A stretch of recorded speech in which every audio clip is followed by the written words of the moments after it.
من يهد الله فلا مضل له ومن يضلل فلا هادي له أشهد أن لا إله إلا الله وحده لا شريك له وأشهد أن محمدا عبده ورسوله اللهم صل وسلم على محمد وعلى آله وأصحابه أجمعين أما بعد. Jamaah salat subuh Masjid Dakwah yang dirahmati oleh Allah, syukur alhamdulillah kita semuanya masih diberikan kenikmatan, kesehatan dan kesempatan oleh Allah Subhanahu wa taala sehingga bisa hadir di Masjid Dakwah ini dalam rangka salat subuh dan dilanjutkan dengan taklim. Kita saling mencari ilmu sehingga bisa menambah kualitas amal ibadah kita kepada Allah Subhanahu wa taala. Mudah-mudahan semuanya diterima oleh Allah Subhanahu wa taala. Jemaah yang dirahmati oleh Allah, memang kita manusia itu saya ingat betul ceramahnya Pak Sujaini almarhum. Saya dengarkan itu manusia itu kan disebut manusia itu karena ada dua unsur. Kalau salah satu di antara yang tidak ada maka itu bukan manusia. Pak Jo ini manusia karena masih ada dua unsur, yaitu ada roh dan jasad. Kalau Pak Jo ini ditinggal oleh jasadnya, di sini tinggal rohnya saja, kira-kira manusia apa bukan? Kan bukan. Kare roh itu baturi Parkono, wong iki ono, jasadnya tidak ada, cuma rohnya Pak Jo yang masih. Nah, itu kan bukan manusia lagi. Jadi hantu Pak Jo ini. Seperti kemarin itu saya di Akadul itu ceritain teman-teman itu. Nah, ayo, ini gini pengimaman itu ono Pak Baher itu iso itu. Pak Baher mati. Nah, demikian juga kalau Pak Jo di sini tinggal jasadnya tok, rohnya nggak ada, kan juga bukan manusia. Nah, maka manusia itu ada dua unsur, yaitu jasad dan roh. Nah, jasad dan roh itu kan berasal dari unsur yang berbeda. Kalau jasad itu dari tanah, roh itu dari Allah kan gitu ya. Maka oleh karena itu kebutuhannya juga tidak sama. Nutrisi yang dibutuhkan tidak sama. Kalau jasad ini ya kebutuhannya semuanya seolah-olah dari unsur tanah, ya, makan, nasi, ya, butuh minum, ya, semuanya dari unsur tanah. Kebutuhan jasad itu. Jadi, nah ini kadang-kadang manusia itu lebih perhatian kepada jasadnya daripada rohnya. Nah, roh itu karena dari Allah, nah kebutuhan nutrisinya juga dari sana, butuh ngaji, butuh ibadah dan sebagainya. Nah, ini yang kadang-kadang manusia itu terlalu memperhatikan jasadnya daripada rohnya. Jika jasadnya sakit sedikit sudah bingung kan gitu ya. Tapi rohnya sakit sedikit itu tidak bingung. Karena memang beda. Penyakit jasad dan roh ini beda. Kalau penyakit jasad ini yang lebih tahu itu adalah dirinya sendiri. Dokter aja tidak tahu. Kalau periksa itu mesti dokternya takose. Kalau apa bahar kan gitu. Jadi dokternya tidak ngerti. Ya, yang tahu adalah dirinya sendiri. Tapi kalau sakit roh, yang sakit rohaninya itu yang tahu itu orang lain. Dirinya tidak ngerti kadang. Tetapi yang bisa menyembuhkan itu dirinya sendiri. Beda kalau sakit jasmani itu yang tahu adalah dirinya sendiri, tapi dia tidak bisa menyembuhkan, yang menyembuhkan orang lain, yaitu dokternya tadi kasih obat. Tapi kalau sakit rohani itu yang tahu orang lain, tapi yang bisa menyembuhkan kan dirinya sendiri. Nah, itu kadang-kadang hal kecil, tapi kadang-kadang juga perlu kita pahami. Maka itu kalau kita menyadari bahwa Allah itu menciptakan manusia itu al-insanu makhlukun wanisian. Manusia itu boleh salah, tempatnya lupa. Jadi kalau manusia salah itu nggak usah lupa itu. Kalau ada manusia lupa itu ya wis wajar. Nah, makanya itu kita watawasobil haqi watawasobis.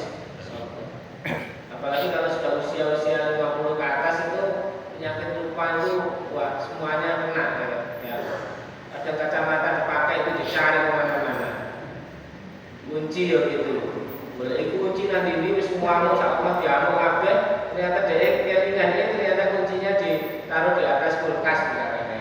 Ya itu kadang-kadang wis manusiawi ya. Itu al-insan makhluk kotor manusia. Manusia itu tempatnya salah dan lupa. Jadi kita menyadari sudah sauring-uringan ya. Kadang-kadang itu terjadi gitu. Sak omah diamuk kabeh, golek kunci ternyata eling kuncine bae singgah dhewe. Nah itu terjadi. Karena seperti itu, ya itu sunatullah ya. Kalau kita menyadari ya kalau tidak lupa itu malah repot kan itu ya. Kalau manusia itu tidak lupa itu malah repot. Ya. Jadi nek wae tukaran eling terus ya. Itulah manusia. Maka itu jemaah sekalian, kalau kita baca di dalam Al-Quran surat Al-Imran itu Allah memerintahkan A'udzubillahi minasyaitonir rajim wasari'u dan bersegeralah ila maghfiratin kepada ampunan Allah, ila maghfiratin min rabbikum, ampunan dari Allah. Jadi kita ini sebagai manusia biasa, tempat salah dan lupa ini diperintahkan oleh Allah untuk bersegera mohon ampun kepada Allah, minta pengampunan kepada Allah Subhanahu wa Ta'ala, karena semuanya itu dari Allah dan milik Allah. Maka oleh karena itu jemaah sekalian, sekali lagi saya mengingatkan bahwa hasil puasa kita ini juga perlu kita evaluasi ya. Hasil Ramadan kita itu jangan seolah-olah kita selesai sudah ya. Ingat kita punya dua target selama Ramadan ini. Yang pertama adalah la'alakum tattaqun, yang kedua la'alakum tashkurun. Agar manusia-manusia itu menjadi pribadi-pribadi yang takwa yang pertama, yang kedua menjadi pribadi-pribadi yang bersyukur.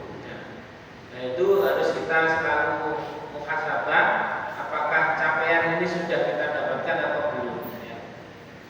Capaian takwa yang sesungguhnya ini sudah kita capai apa belum. Makanya kemudian setelah Ramadan itu ada bulan Syawal, bulan peningkatan. Di bulan Syawal ini seharusnya meningkat semuanya ya. Jangan seperti saya kemarin meningkat, tapi yang meningkat ada asam uratnya ya. Enggak bisa melaku ya. Nah ini jangan sampai penyakitnya yang meningkat ya. Apalagi berat badannya ya. Hari poso, setelah puasa Syawal makan bisa sembarang akhirnya gemuk lagi ya. Nah ini, jadi peningkatan di sini tentu pada kualitas maupun kuantitas. Kalau misalkan kita breakdown di masjid ini Pak Dono ya, saya kemarin baca di grup itu hasil rakernas PP Muhammadiyah Majelis Dipilih Bank itu setelah hari raya ini punya program gerakan 5.000 dokter. Nah, 5.000 dokter di PTM Muhammadiyah itu punya gerakan 50 dokter. Nah, ini biar meningkat, gitu. Kualitas SDM-nya Muhammadiyah itu meningkat. Nah, kira-kira masjid dakwah ini apa kira-kira peningkatannya? Paling nggak minimal jamaahnya barangkali ya. Jamaahnya gerakan jamaah, jadi satu orang satu jamaah minimal.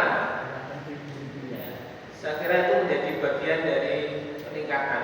Tapi itu harus dirumuskan, harus dicanangkan, tidak boleh gliding begitu saja. Jadi ini menjadi penyemangat kita di bulan Syawal ini. Mari jamaah semuanya, kalau kemudian satu jamaah satu orang, saya kira kalau jamaahnya biasanya 50 bisa menjadi 100 kan gitu ya. Atau dan seterusnya dan seterusnya. Nah ini harus kita canangkan sebagai bulan sebagai bentuk aktualisasi di bulan Syawal ini ada peningkatan. Karena apa? Jadi la'alakum tattaqun itu tidak boleh sendirian gitu ya. Jadi kita tidak boleh hanya egois, ingin soleh sendiri, masuk surga sendiri kan tidak bisa. Kita harus mengajak dakwah Karena ini masjidnya masih dakwah, ya harus gerakannya gerakan dakwah. Jadi la'alakum tattaqun menjadi pribadi-pribadi yang takwa itu artinya kita tidak boleh sendirian, kita harus bersama-sama yang lain. Tidak soleh pribadinya, tetapi juga soleh yang lain, soleh sosial. Nah, di ayat tadi Allah menjelaskan bahwa kenapa kita disuruh bersegera pada ampunan Allah itu karena Allah sudah menyiapkan kita semuanya surga, ya, yang luasnya antara langit dan bumi itu. Iddat lil muttaqin, dan itu disiapkan bagi orang-orang yang takwa. Orang yang takwa produknya Ramadan itu seperti apa? Allah menjelaskan alladzina yunfiquna fis syarra'i wad dharra. Itu sebagai bentuk kriteria indikator orang yang takwa yang dimaksud oleh Allah. Yunfiquna fis syarra'i wad dharra. Yunfiquna menginfakkan hartanya fis syarra'i wad dharra di waktu lapang maupun di waktu sempit. Artinya orang takwa itu orang yang roman sebenarnya. Baik duit-duit akeh maupun duit-duit titik itu tetap memberikan infaknya. Maka gerakan-gerakan ini tentu harus menjadi bagian dari cara dakwah, gitu ya. Jadi cara dakwah itu tidak hanya mengajak orang untuk sholat, tapi bagaimana kemudian meluburkan uang yang di kantongnya itu untuk menjadi sarana ibadah. Karena membuat sarana ibadah itu wajib, sama dengan sholat wajibnya itu. Misalnya kita bangun masjid atau kita menyiapkan sarana mikri, ini menjadi wajib hukumnya. Dalam kaidah usul fikih itu dikatakan lil wasaili hukmul maqasid. Lil wasaili bagi perantara itu hukmul maqasid, hukumnya sama dengan yang dituju. Misalkan kita diwajibkan sholat, nah, sholat itu harus pakai mukena, ya beli mukena itu wajib, gitu ya. Beli sarung itu wajib karena itu sarana untuk melaksanakan ibadah sholat. Jadi kalau kita memahami kaidah usul itu begini, kalau ada orang disuruh betulkan genteng yang bocor, ya itu tidak usah disuruh nyari ondo, itu sudah termasuk wajib. Nyari ondo itu wajib, nyari tangga itu untuk sarana menuju ke atas genteng tadi. Nah itu lil wasaili hukmul maqasid. Kalau kemudian haji itu wajib, maka menjadi kaya itu ya wajib, ya. Punya uang banyak untuk bisa naik haji itu menjadi sarana, sehingga itu hukumnya sama dengan yang dituju tadi. Itu lil wasaili hukmul maqasid. Bagi perantara itu hukumnya sama dengan yang dituju. Kayak ibadah sholat, itu sahnya sholat harus wudhu dulu. Maka wudhu itu menjadi wajib ketika mau sholat. Dan karena itu sebagai sarana untuk menuju kepada sholat itu wudhu, maka wudhu itu menjadi wajib. Kayak wudhu menjadi wajib, maka menyiapkan keran itu ya wajib, gitu, kira-kira begitu. Jadi sarana-prasarana untuk menuju yang wajib itu menjadi wajib ikut dengan kewajiban yang utama. Lil wasaili hukmul maqasid. Nah, kembali kepada takwa tadi, orang yang takwa itu adalah satu indikatornya yunfiquna fis syarra wad dharra. Itu dilatih mulai dari mulai dari yang kecil-kecil. Kemudian yang kedua, wal kadhimina al-ghaidh. Orang yang takwa itu indikatornya sabar, ya. Bisa mencegah marah ketika marah, ya. Kalau sabar gak tahu marah itu ya gak sabar. Misalkan ujiannya itu ketika mau marah itu kemudian sabar, itu indikatornya di sana. Wal kadhimina al-ghaidh itu. Jadi tidak, kalau sing gak ada yang buat gara-gara kemudian sabar itu ya berarti belum termasuk itu. Jadi sabar di sini ketika kita berhadapan dengan masalah, Kemudian kita bisa sabar. Mestinya akan lesu, nggak sudah lesu, nggak jadi muring-muring. Kemudian bisa menahan amarahnya. Ya itulah indikatornya sabar itu. Jadi kalau masih jarak kemudian sabar itu kan berarti nggak ada tantangan.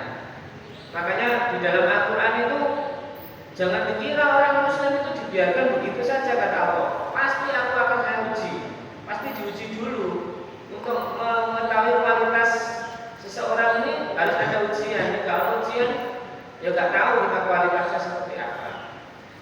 Maka ada ujian dulu. Oleh Allah diberikan ujian-ujian itu untuk mengetahui sejauh mana kualitas iman dan takwanya, kualitas kesabarannya. Itu ketika diuji. Makanya ketika dijarak orang itu kita sehingga berterima kasih. Nah, ini ujian bagi saya. Saya bisa nggak kira-kira menahan amarah. Jadi ketika kita dijarai orang itu sebenarnya ada nilai positif. Kalau kita positif thinking ya, itu ada positif, nilai positif untuk menguji kesabaran kita, untuk menguji keimanan kita. Makanya dulu Pak penceramahnya itu ketika kita puasa, ketika ada orang makan di sebelahnya itu kan tambah dapat pahala. Pak Sabet yang menjelaskan itu pas akad pagi itu ya. Ya, jadi ketika orang puasa kok jauh tantangannya ya wis biasa-biasa aja. Beda pahalanya dengan wong poso sebelah orang mangan enak, ini kok tetap bisa puasa. Nah, ini kan pahalanya tambah banyak. Jadi ketika kita berhadapan dengan masalah itulah untuk menguji kualitas keimanan, ketakwaan kita dan kesabaran kita. Jadi itu walqadhimina itu sabar. Jadi di mana saja sabar.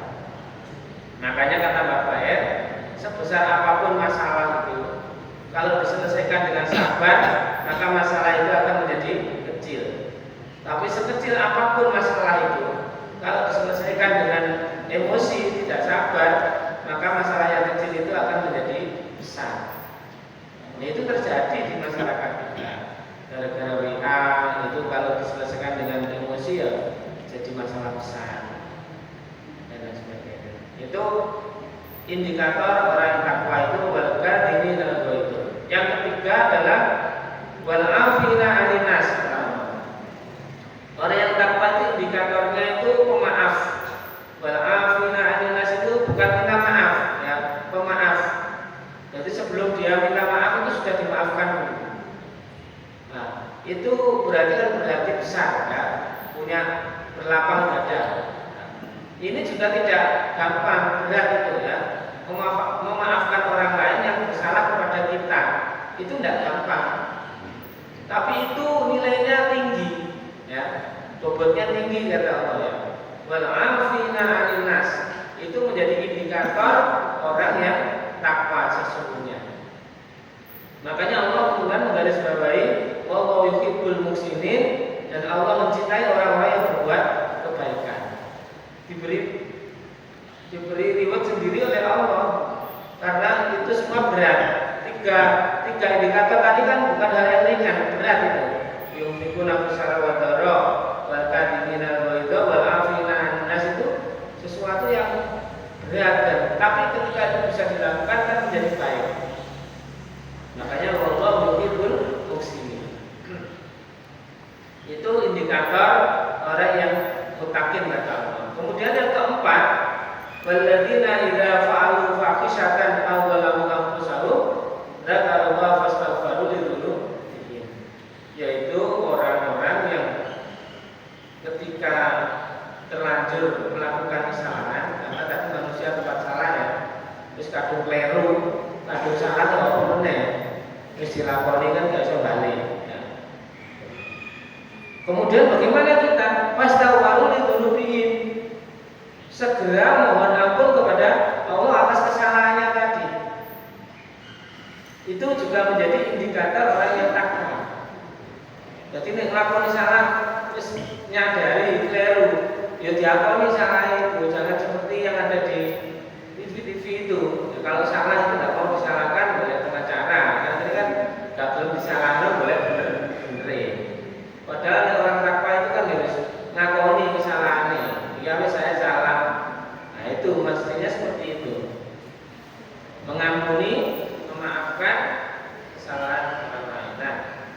Maka ketika kita salah sendiri, ya kita segera istighfar kepada Allah. Makanya kemudian ketika dosa kita kepada Allah, urusannya sama Allah, maka bisa lewat istighfar. Tapi dosa kita kepada sama manusia harus saling memaafkan. Bagaimana menghilangkan dosa itu? Kalau dosanya kepada Allah, sebenarnya ada hadis dari Nabi itu begini: ittaqillaha haitsuma kunta wa atbi'is sayyi'ata hasanatan tamhuha wa khaliqin nasa bi khuluqin hasanin. Ittaqillaha haitsuma kunta, kata Nabi, takutlah kamu kepada Allah di mana saja kamu berada. Wa atbi'is sayyi'ata hasanatan, dan ikutilah perbuatan yang jelek itu hasanatan dengan perbuatan yang baik. Kata Nabi, tamhuha, niscaya perbuatan yang baik itu akan menghapus yang jelek-jelek itu. Makanya orang itu kalau tobat itu kan menyesali perbuatannya, tidak mengulangi lagi, dan kemudian berbuat baik. Itu insya Allah perbuatan yang jelek-jelek, yang dosa-dosa tadi menjadi hilang, terhapus oleh perbuatan yang baik. Kata Nabi, tamhuha, niscaya yang jelek, yang baik itu menghapus yang jelek-jelek. Makanya kadang-kadang kita sebagai orang mukmin yang salah kan istighfar, astagfirullahaladzim, segera mohon ampun kepada Allah Subhanahu wa taala. Sama sekalian itulah target pertama, yaitu la'alakum tattaqun. Nah, la'alakum tattaqun itu bisa kita dapatkan ketika kita mendapati 4 kriteria tadi. Yang digunakan fisarah, al-katimina al-ghaidha, wal-afuna an-nas, kemudian fastaghfiru lidunu bihin. Itu dalam doa dijelaskan seperti itu. Nah, bagaimana kita ini? Mari kita renungkan masing-masing. Kemudian yang kedua, la'alakum tashkurun. Tashkurun itu bersyukur, ya. Bersyukur itu bagaimana orang mukmin itu, kata Nabi kan selalu bahagia, selalu gembira, ya. Jadi orang mukmin itu selalu gembira, selalu bahagia karena ada di sikapnya. Ketika diberi nikmat, alhamdulillah bersyukur. Tapi ketika diberi ujian oleh Allah, ya sabar, kan itu aja. Kalau bisa seperti itu, ya enjoy saja. Jadi enak, enggak enak, itu senang, enggak senang, itu bahagia saja. Karena semuanya karena Allah. Ikhlas karena Allah. Semua dilakukan itu karena Allah. Semua dilalui, dijalani karena Allah. Semua menjadi enak, ya. Seperti Pak Artono tadi menerangkan tentang apa? Tentang nikah itu, ya. Jadi itu harus didasari begitu. Jadi senang nggak senang itu kalau karena Allah. Cintai aku karena Allah, kan itu ya katanya. Sayangi aku karena Allah. Membenci juga karena Allah. Aku benci karena Allah. Jadi insya Allah semuanya itu sudah dikembalikan kepada Allah, kan? Jadi enak semuanya. Nah, sekali lagi jangan sekalian. Mari indikator-indikator ini kita muhasabah kepada diri masing-masing, sehingga di bulan Syawal ini betul-betul kualitas ibadah kita itu meningkat. Karena kita menyadari bahwa Islam kita ini berproses, ya. Kita ini belum Islam yang sesungguhnya, ya. Belum Islam yang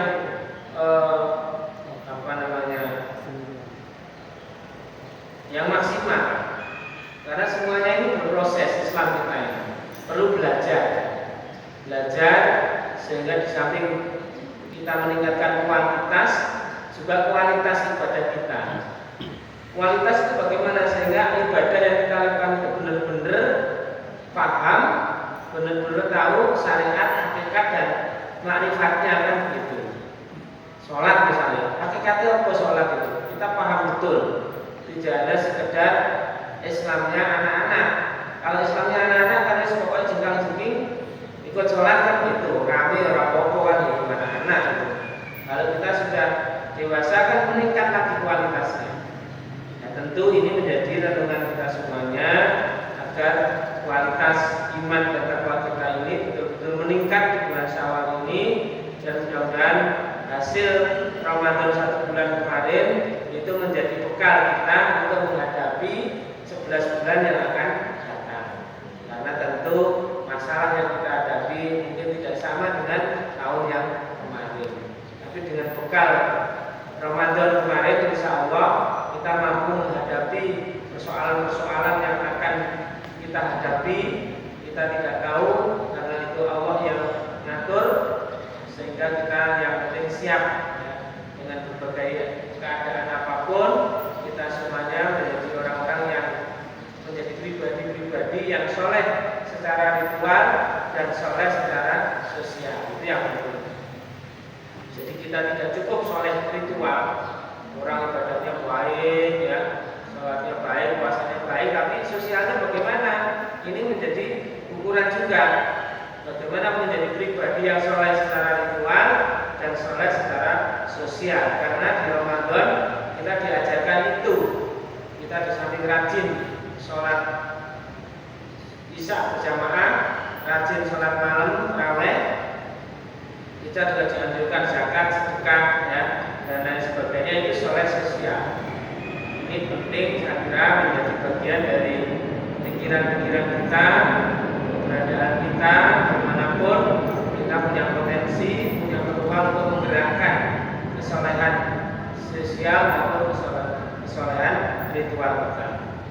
Saya kira itu semua sekalian yang bisa kami sampaikan.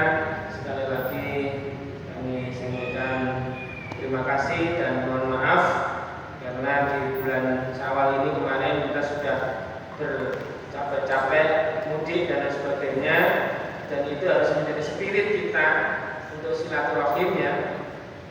Karena Nabi mengatakan begini, anna Rasulullah sallallahu alaihi wasallam man ahabba ayyubsato fi rizqihi wa yunsa'alahu fi asarihi falyasil rahimah. Man ahabba ayyubsato fi rizqihi, barang siapa yang ingin dilapangkan rezekinya, kata Nabi, wa yunsa'alahu fi asarihi, dan dipanjangkan umurnya, maka kuncinya, kata Nabi, satu, fal yasil rahimah, perintahnya Nabi, maka sambunglah silaturahim. Nah, ini penting. Bulan Syawal kemarin yang belum, ya monggo masih ada waktu, bisa saling bersilaturahim, terutama kepada saudara-saudara dekat. Karena perintahnya Nabi begitu, fal yasil rahimah. Itu fadilahnya tadi dua itu, dilapangkan rezekinya oleh Allah, kemudian dipanjangkan umurnya. Itu jelas, ya, hadis Nabi dari Bukhari Muslim. Ya, kalau kita ingin, dan sarana di Syawal itu, di bulan Syawal ini tentu itu menjadi bagian dari amaliyah kita, cara kita untuk melaksanakan perintah itu, mal yasil rahimah, sambungan silaturahim, itu perintah. Sekali lagi terima kasih, kurang lebihnya mohon maaf. Nasunallah wa fathul qarib wa basyiril mu'minin. Wassalamualaikum